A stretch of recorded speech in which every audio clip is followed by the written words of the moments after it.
करे काम, फिर चाहे घर के कपड़े धोने हो या पूरे गांव के। हाँ ठीक बोल रही हूँ, देखता हूँ मैं कोई लड़का। वो दिन भी आ जाता है जब विभा को देखने लड़के वाले आ जाते हैं। लड़की मुझे अच्छी लगी। होने वाली सास कहती है, बेटी अगर कुछ पूछना है तो पूछ लो। वैसे तो हमारी लड़की बहुत ही शर्मीली है, जो बोल दो वो मान लेती है, इसे क्या पूछना होगा। अरे कैसी बात कर रही हो माँ, मुझे इन लोगों के घर रहना है, सवाल तो कई है। हाँ हाँ बेटा पूछ लो ना, क्या पूछना है। आप लोगों के घर कपड़े कौन धोता है? सास का मुंह बन जाता है। देखो अगर तुम ये कहना चाहती हो कि तुम्हें कपड़े धोने नहीं आते तो सुन लो, कपड़े मैं ही धोती हूँ, लेकिन तुम्हारे आ जाने के बाद मैं रुमाल तक नहीं धोऊंगी। अरे चुप रहना भाग्यवान, बहू बेचारी घर आई नहीं, उसे डराना शुरू कर दिया। वो क्या है ना बिटिया, अभी तक तो ये कल्लू की माँ ही धोती थी, लेकिन अब तुम्हारे पापा तो दहेज में वॉशिंग मशीन देंगे ही। तभी विभा की माँ बोल पड़ती है, सवाल भी पूछा तो क्या, वैसे भाई साहब मशीन की तो फिर भी कपड़े धोने की कैपेसिटी होती है। मतलब जो बिटिया दे रहे हैं ना विभा, इसे कपड़े धोने का बहुत शौक है। ये आप लोगों के क्या आस पड़ोस गांव मोहल्ले सबके कपड़े धो दे और उफ तक ना करे। बाहर देखा नहीं आपने कितने कपड़े सूख रहे हैं, सब हमारी बिटिया ने ही तो धोए हैं। बस भी करो ना माँ, शर्म आ रही इतनी तारीफ सुनकर। और तो और एक दाग निकाल कर दिखाओ तो मान जाओ। हाँ अच्छा माफ करना बेटा, मैंने गलत समझा, हमें तो रिश्ता बहुत पसंद है। और ऐसे जुड़ जाता है रिश्ता कपड़े धोने का शौक रखने वाली विभा का। उसकी शादी हो जाती है कोयला फैक्ट्री में काम करने वाले कल्लू के साथ। शादी के बाद अचानक विभा चिल्लाती हुई सास के पास आती है, सासू माँ, अरे सासू माँ कहाँ है आप? ये तो धोखा है, धोखा दिया आप लोगों ने मुझे। इसे ससुर के चक्कर के बारे में पता चल गया। अरे तो उसमें तुझे क्यों धोखा मिला है? अरे नल में पानी नहीं आता, कपड़े कैसे कब धुलेंगे? अच्छा तू पानी नहीं आ रहा उसकी बात कर रही है। तो आपने क्या सोचा? कुछ नहीं। अच्छा तेरी माँ ने कहा था कि कपड़े धोने का शौक है तुझे, याद आया मुझे। शौक बोलकर कपड़े धोने वाले मेरे जुनून को कम ना आके सासू माँ, कपड़ा धोना मेरा गुरूर है। तभी पति भी वहाँ आ जाता है। अभी मैंने इसे सनी देओल की फिल्म दिखाई है, उसी के डायलॉग मार रही है माँ। अच्छा सुन, साफ साफ बता रही हूँ, पानी सुबह 4 से 6 और शाम को 10 से 12 आता है, समझी?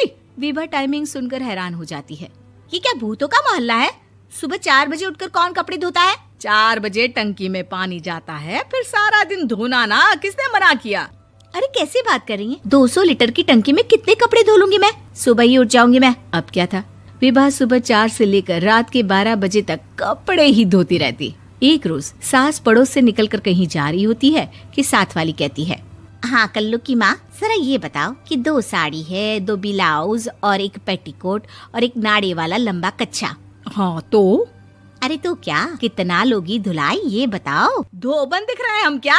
हमारे पति सरकारी नौकरी से अभी रिटायर हुए हैं और बेटा सुपरवाइजर है कोयला फैक्ट्री में। धोबन समझ रखा है हमें? हाय रे कल्लू की अम्मा, माफ कर दो, वो तो मोहल्ले में यही सब बता रहे थे कि तुमने बहू को कपड़ा धुलवाने के काम में लगा दिया है। सास को पड़ोसन की बात सुनकर गुस्सा आ जाता है। वो घर पहुंचती है जहां घर के बाहर ही इतने सारे कपड़े सूख रहे होते हैं जितने कि किसी धोबन के घर पर। अरे ओ कल्लू की दुल्हन, बाहर निकल। माँ जी यहीं आ जाओ, बाथरूम में चादर धो रहे हैं हम। अरे अभी हम धोते हैं, तुमको बाहर निकलो। ये आस पड़ोस वाले बोल रहे हैं कि हम बहू से कपड़े धुलवा कर उसे कपड़ा धोने वाली बना दिए हैं। अरे छोड़ो ना माँ जी, किन लोगों की बातों में आती हो? आस पास के लोगों का तो काम ही होता है कि वो किसी तरह सास बहू को लड़ा दे। बहू सारे घर के कपड़े धोती है, ये क्या कम है? बोलिए। सास को भी लग जाता है कि वो बहू का ये सनकीपन नहीं छुड़वा सकती, इससे अच्छा है कि खुद ही चुप हो जाए।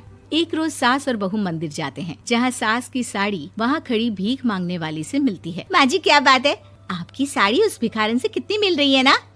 हाँ देखो तो दोनों की साड़ी मिल रही है। क्या बात है कल्लू की अम्मा, तुम खुद को तो अफसर की बीवी बताती हो और ऐसी सिंपल सी प्लेन साड़ी पहनकर घूमती हो। सिंपल और प्लेन नहीं है ये साड़ी। तो क्या सोने के धागे से फूल बने हैं? कुछ भी सासू माँ, कुछ भी। हाँ बने थे इस साड़ी में सोने के धागे से फूल। मेरे पति लेकर आए थे मद्रास से स्पेशली मेरे लिए 10,000 की। ताहे भाई साहब इस भिखारन के लिए भी सेम टू सेम साड़ी लेकर आए होंगे 10,000 की। सास उस वक्त तो कुछ नहीं कहती, लेकिन बहू के साथ घर आती है और अलमारी से एल्बम निकाल कर लाती है। ये साड़ी देख रही है, ये वही साड़ी है जिसे मैंने अभी पहना था।